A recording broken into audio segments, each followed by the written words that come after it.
ಆ 5 ಜಿಲ್ಲೆಯಲ್ಲಿ 6 ಜಿಲ್ಲೆನೋ 5 ಜಿಲ್ಲೆನೋ ಇವತ್ತು ಅನಾಹುತ ಆಗಿರೋದು.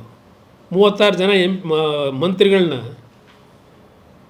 ಬೆಂಗಳೂರಿನಲ್ಲಿ AC ರೂಮಲ್ಲಿ ಕೂತ್ಕೊಳ್ಳೋದಲ್ಲ, ಹೋಗಿ ಒಂದು 3 ದಿವಸ ಕ್ಯಾಂಪ್ ಮಾಡಲಿ ಅಲ್ಲಿ.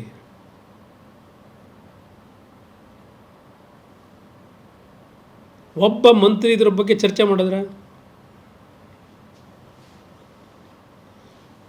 ಅದರಿಂದ ಇಲ್ಲ ಪ್ರಿಯಾಂಕಾ ಖರ್ಗೆ ಹೋದರು, ಇಲ್ಲ ಹೋಗ್ಲಿ ಜನಕ್ಕೇನಾದ್ರು ಹೇಳಿದ್ರ ಏನಾದ್ರು ಮಾಡ್ತೀವಿ ಅಂತ. ಪಾಪ ಜನ MB ಪಾಟೀಲ್ಗೆ ಹೇಳ್ತಾರೆ, ನಾವಿಲ್ಲಿಂದ ಬೇರೆ ಕಡೆ ಹೋಗಿ ತಯಾರಾಗಿದ್ದೀವಿ, ನಮ್ಮನ್ನು ಶಿಫ್ಟ್ ಮಾಡಿಬಿಡಿ, ಎಷ್ಟು ವರ್ಷ ನಾವು ಹಿಂಗೆ ಬದುಕಬೇಕು, ಇಂಥ ಒಂದು ಮಳೆ ಬಂದಾಗ ನಾವು ಈ ಥರ ಸಮಸ್ಯೆಗೆ ಒಳಗಾದರೆ ಒಂದು 3,000 4,000 ಕೊಡ್ತೀರಿ, ಆಮೇಲೆ ಮತ್ತೆ ಮುಂದಿನ ವರ್ಷ ಬರ್ತೀರಿ. ಇದು ಜನ ಹೇಳ್ತಾ ಇರೋದಲ್ಲಿ ಶಾಶ್ವತ ಪರಿಹಾರಕ್ಕೆ ಯಾವ ಥರ ಹೋಗಬೇಕು ಇದೆಲ್ಲ ಪ್ಲ್ಯಾನ್ ಮಾಡಬೇಕಲ್ಲ. ಪ್ರತಿ ವರ್ಷ ಇದೇ ಥರನೇ ಈ ಬಿಹಾರದಲ್ಲಿ ಆಗ್ತಿತ್ತು ಹಿಂದೆ. ಪ್ರತಿ ವರ್ಷ ಮಳೆಗಾಲದಲ್ಲಿ ಕೊಚ್ಕೊಂಡು ಹೋಗೋದು, ಹಾಗೇನೊಂದು ಪರಿಹಾರ ಕೊಡೋದು, ಮತ್ತು ಅವ್ರು ಬಂದು ಅಲ್ಲೇ ವಾಸ ಮಾಡಬೇಕು. ಅದು ನಮ್ಮ ರಾಜ್ಯದಲ್ಲೂ ಈಗ ಪ್ರಾರಂಭ ಆಯಿತು. ಮಹಾರಾಷ್ಟ್ರದ್ದು ಇಲ್ಲಿ ಪತ್ರಿಕೆ ನೋಡಿದೆ ಕೊಡಿ, ಇಲ್ಲೇ ಇದೆ ನಮ್ಮ ಮಾಧ್ಯಮದ ಸ್ನೇಹಿತರಲ್ಲಿ ಒಂದು ಆರ್ಟಿಕಲ್ ನೋಡಿದೆ ನಾನು. ಈಗ ಇದರದ್ದು ಮಹಾರಾಷ್ಟ್ರದಲ್ಲಿ ಉಜ್ನಿ ಜಲಾಶಯದಲ್ಲಿ ಎಷ್ಟು 32-33 ಚೆಕ್ ಡ್ಯಾಮ್ಗಳು ಕಟ್ಕೊಂಡು ನೀರು ತುಂಬಿಸ್ಕೊಂಡು ಇವತ್ತು ಬೇಕಾದ ನೀರು ತುಂಬ್ಕೊಳ್ತಿದ್ದಂಗೆ ಸಡನ್ನಾಗಿ ನೀರು ಬಿಡೋದಿದೆಯಲ್ಲ, ಅದು ನಮ್ಮ ರಾಜ್ಯದ ಮೇಲೆ ಆಗ್ತಿರೋ ಪರಿಣಾಮದ ಬಗ್ಗೆ ಬರೆದಿದ್ದಾರೆ ಅಂತಾರೆ. ಇವತ್ತವರೆಗೂ ಅದರ ಬಗ್ಗೆ ರಾಜ್ಯ ಸರ್ಕಾರ ಚರ್ಚೆನೂ ಮಾಡಲಿಲ್ಲ ಅಂತ ಹೇಳಿ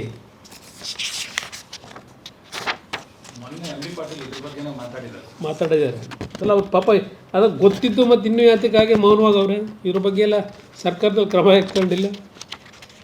ನಾವು ಒಂದೊಂದು ಸಲ ನೀರಿಲ್ಲದೆ ಇದ್ದಾಗ ಬೇಡ್ಕತ್ತೀವಿ, ನಮ್ಗೆ 2 TMC ನೀರು ಬಿಡಿ, 3 TMC ನೀರು ಬಿಡಿ, ಅದಕ್ಕೆ ದುಡ್ಡೇನು ಕೊಡ್ತೀವಿ, ಇದನ್ನು ಕೇಳ್ಕೊತೀವಿ. ಈಗ ಪರಿಸ್ಥಿತಿಗಳು ಎಲ್ಲಿಗೆ ಬಂದಿದೆ?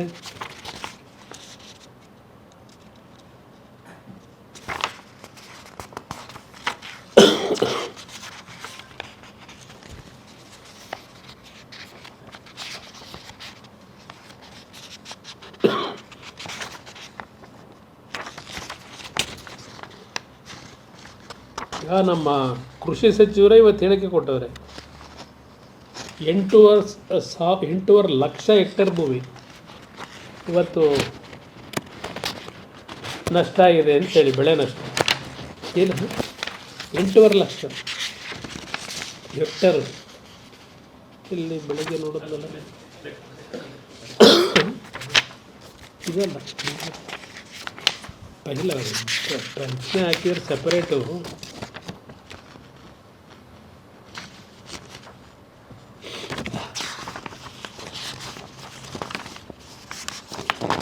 ಮಾತಾಡ್ತಿದ್ದಾರೆ ಕೇಂದ್ರ ಸರ್ಕಾರದ ಮುಂದೆ, ನಮ್ಮ ಕೇಂದ್ರ ಸರ್ಕಾರದ ಮಂತ್ರಿಗಳು ಹೋಗಬೇಕು. ಇದೆಲ್ಲ ಇಲ್ಲ ಇರಲಿ ಬಿಡಿ. ಅದೇನಾಗಿದೆ, ಇದುವರೆಗೂ ಯಾರು ಅದ್ರ ಬಗ್ಗೆ ಚರ್ಚೆ ಮಾಡಿಲ್ಲ ಅನ್ನೋದು ಬರೆದಿದ್ದಾರೆ. ಇವತ್ತು ನಮ್ಮ ಆಗ್ತಿರೋ ಅನಾಹುತ ಮಹಾರಾಷ್ಟ್ರದಿಂದ ಈ ಕ್ಷಣದವರೆಗೆ ಸರ್ಕಾರ ಅದರ ಬಗ್ಗೆ ಗಮನನೂ ಕೊಟ್ಟಿಲ್ಲ.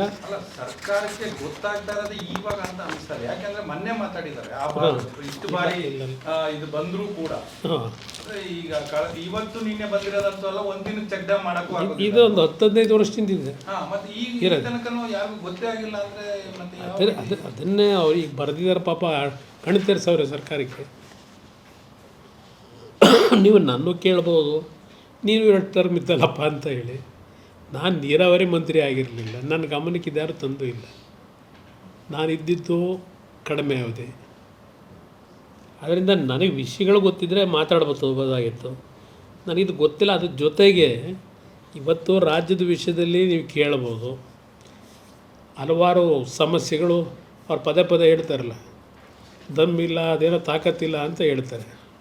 ಇವ್ರ ದಮ್ಗಳೆಲ್ಲಿ ಹೋಗೋವೀಗ? ನಮ್ಮ ದಮ್ ಆಮೇಲೆ ನೋಡೋಣಂತೆ, ದಮ್ಮು ತಾಕತ್ತು ಇಲ್ಲ. ಬಟ್ ಇವ್ರೇನು ಮಾಡ್ತಾವ್ರೆ? ಪಾದಯಾತ್ರೆ ಮಾಡ್ಕೊಂಬಂದರು, ನಾವೇನು ಪಾದಯಾತ್ರೆ ಮಾಡಿದ್ವ? ಕೇಂದ್ರ ಸರ್ಕಾರದ ಮುಂದೆ ಯಾವ ರೀತಿ ನಡ್ಕೋಬೇಕು ಅನ್ನೋದನ್ನೇ ಮೊದಲು ಇವರು ಕಲಿತೆ. ಪ್ರತಿನಿತ್ಯ ಕೇಂದ್ರ ಸರ್ಕಾರನ ಬೈಕೊಂಡು ಓಡಾಡಿದ್ರೆ ರಾಜಕಾರಣ ಮಾಡೋದು ಬೇರೆ. ರಾಜ್ಯದ ಅಭಿವೃದ್ಧಿ ಬಂದಾಗ ಯಾವ ರೀತಿ ನಾವು ಕೇಂದ್ರ ಸರ್ಕಾರದ ಜೊತೆ ಹೊಂದಾಣಿಕೆ ಮಾಡ್ಕೋಬೇಕು ಅನ್ನೋ ಒಂದು ಸಣ್ಣ ಕನಿಷ್ಠ ಒಂದು ಅವರಲ್ಲಿ ಸೌಜನ್ಯ ಬೇಡವಾ? ಸರ್, ಡಿ ಕೆ ಶಿವಕುಮಾರ್ ಅವರು ಪದೇ ಪದೇ ಈ ವಿಚಾರ ಹೇಳಿದ್ದಾರೆ ಹಲವಾರು ಸಂದರ್ಭ. ಮೇಕೆದಾಟು ವಿಚಾರ ಇರ್ಬೋದು, ಮೊನ್ನೆ ಮಹಾರಾಷ್ಟ್ರದವರು ಪುನಃ ಇದು ತಕರಾರು ತಕರಾರು ತೆಗೆದಿರೋದು ಈಗಿರ್ಬೋದು. ಅಂದ್ರೆ ಕೇಂದ್ರ ಸಚಿವರುಗಳು ಕರ್ನಾಟಕ ಸಚಿವರುಗಳು ಮಾತಾಡ್ತಿಲ್ಲ, ಎಂಪಿಗಳು ಮಾತಾಡ್ತಿಲ್ಲ. ಅದ್ರ ಜೊತೆಗೆ ಪರಿಹಾರ ಅಂತ ಬಂದಾಗ ನಮ್ಮ ಪರವಾಗಿ ಅವ್ರು ಲಾಬಿ ಮಾಡ್ತಾ ಇಲ್ಲ ಅನ್ನೋಂಥ ಅರ್ಥದಲ್ಲಿ ಮಾತಾಡಿದ್ದಾರೆ. ಯಾವ ಥರ ಲಾಬಿ ಮಾಡಬೇಕು? ಅವರು ದಿನ ಪ್ರಧಾನಮಂತ್ರಿಗಳನ್ನ ಬೈತಾ ಇರಬೇಕು, ಕೇಂದ್ರ ಸರ್ಕಾರನ ಬೈತಾ ಇರಬೇಕು, ನಾವಿಲ್ಲಿ ಲಾಬಿ ಮಾಡಬೇಕು ಅವರಿಗೆ? ಇಲ್ಲ, ಹೋಗಲಿ, 1.5 ವರ್ಷ ಆಯ್ತಲ್ಲ, ಇವತ್ತಿನವರೆಗೆ ಯಾರಾದರೂ ಒಬ್ಬ ಮಂತ್ರಿ ಬಂದು ಅನ್ನೋದು ಚರ್ಚೆ ಮಾಡಿದ್ರ? ಯಾವುದೋ ಬೀದಿಲಿ ನಿಂತ್ಕೊಂಡು ಮಾತಾಡಿದ್ರೆ ಆಯ್ತು? ಪಾದಯಾತ್ರೆ ಮಾಡಿ ಬಂದರೆ ಅವರು ತಾನೇ ನೀರು ಕೊಡ್ತೀವಿ ಅಂತ. ಇದು ಬಿಟ್ಟುಬಿಡಿ, ಹೋಲಿ ಆಯ್ತಪ್ಪ, ಮೇಕೆದಾಟಿದ್ದು ಒಂದು ಕಡೆ ಇರಲಿ. ಎತ್ತಿನಹೊಳೆದು ಫೌಂಡೇಶನ್ ಹಾಕಿದ್ದೆ ಯಾವಾಗ ಇವರು? ಸಿದ್ದರಾಮಯ್ಯರೇ ಹಾಕಿದ್ದಾರಲ್ಲ ಎತ್ತಿನಹೊಳೆ ಫೌಂಡೇಶನ್ ಚಿಕ್ಕಬಳ್ಳಾಪುರದಲ್ಲಿ. 2014 ಪಾರ್ಲಿಮೆಂಟ್ ಚುನಾವಣೆಗೆ ಮುಂಚೆ ಹಾಕಿದ್ರು. 1 ವರ್ಷದಲ್ಲೋ 3 ವರ್ಷದಲ್ಲೋ ನೀರು ಕೊಡ್ತೀನಿ ಅಂದರು. 10 ವರ್ಷ ಆಗೋಯ್ತು. ಈಗ ಎಲ್ಲಿದೆ ನೀರು? ಎಲ್ಲಿಗೆ ತಗೊಂಬಂದರು? ಹೋದ ವರ್ಷಲೇ ಹೇಳಿದ್ರು ಬರೀ ಜೂನಿಗೆ ಕೊಟ್ಬಿಡ್ತೀವಿ ನೀರನ್ನ ಅಂತ. ಅಲ್ಲಿ ಯಾರು ಇವ್ನು ಹಿಡ್ಕೊಂಡಿರೋರು ಎತ್ತಿನಹೊಳೆಯಲ್ಲಿ?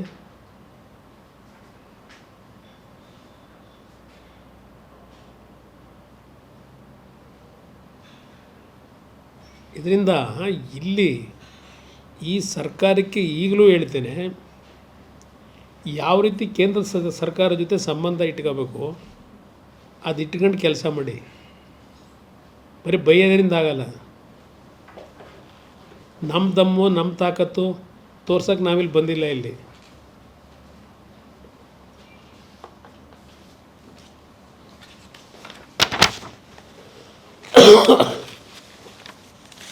ಈಗ ನಮ್ಮ ಇಲಾಖೆ ಕೊಟ್ಟಿದ್ದಾರೆ ಪ್ರಧಾನಮಂತ್ರಿಗಳು. ನನ್ನ ಇಲಾಖೆಗೆ ಸಂಬಂಧಪಟ್ಟ ಹಾಗೆ ನಾನು ವಿಶ್ವೇಶ್ವರಯ್ಯ ಸ್ಟೀಲ್ ಪ್ಲ್ಯಾಂಟ್ ಹೇಳಿದ್ದೇನೆ.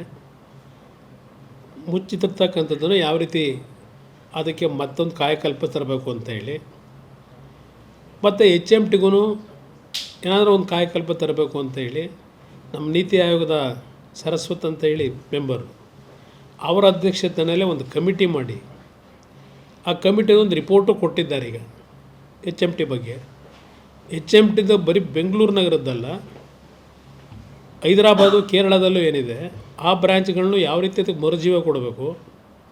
ನನ್ನ ಕೆಲಸ, ನಾನು ಇಲಾಖೆ ಡ್ಯೂಟಿ ಮಾಡ್ತಾ ಇದ್ದೀನಿ. ನನಗೆ ಕೋಆಪ್ರೇಷನ್ ಪ್ರಧಾನಮಂತ್ರಿಗಳು ಕೊಟ್ಟಿದ್ದಾರೆ. ನೀವು ನಮ್ಮಗಳಿಗೆ ಅಲ್ಲೆಲ್ಲೋ ರಸ್ತೆಯಲ್ಲಿ ನಿಂತ್ಕೊಂಡ್ಬಿಟ್ಟು ಏನು ಮಾಡ್ತಾಯಿದ್ದೀರಿ ಅಂದರೆ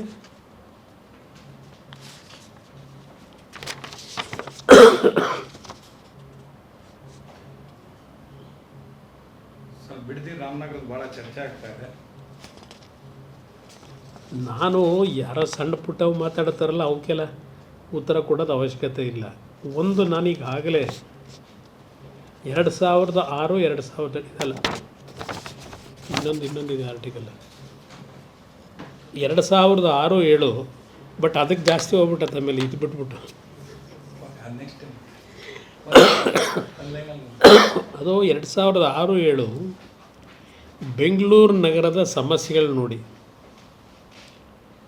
ಬೆಂಗಳೂರು ನಗರದ ಡೆವಲಪ್ಮೆಂಟ್ನ ನಿಲ್ಲಿಸಿ 5 ಟೌನ್ಶಿಪ್ ಮಾಡಬೇಕು ಅಂತಕ್ಕಂಥ ನಿರ್ಧಾರ ಮಾಡಿದ್ದು ನಿಜ. ನಾನು 2006 ನಂದಗುಡಿ, ದೇವನಹಳ್ಳಿ, ಅಲ್ಲಿಂದ ಸೋಲೂರು, ಬಿಡದಿ ಮತ್ತು ಆನೆಕಲ್ಲು.